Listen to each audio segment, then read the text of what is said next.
Hello mga kabistak! Just sharing my craving. Nag-crave kasi ako ng pansit. Saktong-sakto, mayroon akong stock dito ng golden bihon and canton. At meron din akong hipon. Ito yung gagawin kong sahog. Yun nga lang, dalawang klase yung hipon ko.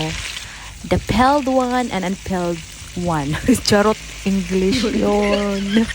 Dahil wala din akong bawang, iluluto ko na naman to siya sa sibuyas. Kasama yung carrots and bell peppers.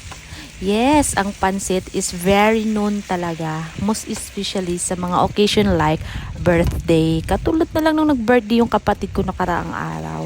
Nagluto si nanay ng pansit. O diba? Very known talaga to eh. Kahit anong handaan, nandyan yung pansit. Ika nga nila, pangpahaba daw ng buhay. Wow! Anyways, gumamit lang ako dyan ng red cabbage kasi wala akong green cabbage. Masarap din to. Cabbage pa rin to eh.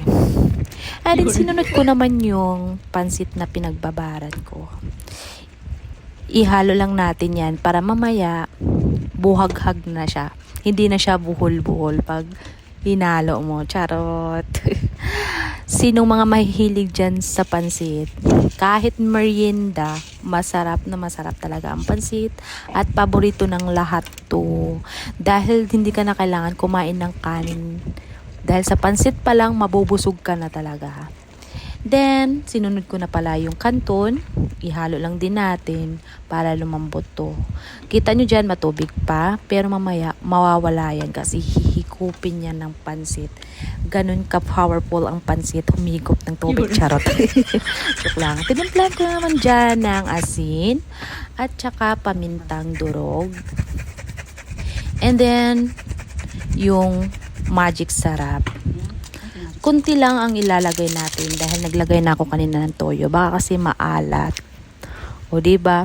Ganyan lang. Ganyan lang ako magluto ng pansit. May iba-iba naman tayo ng way kung paano magluto ng pansit. Diba? Ako ganyan lang ako magluto. Thank you for watching. Bye!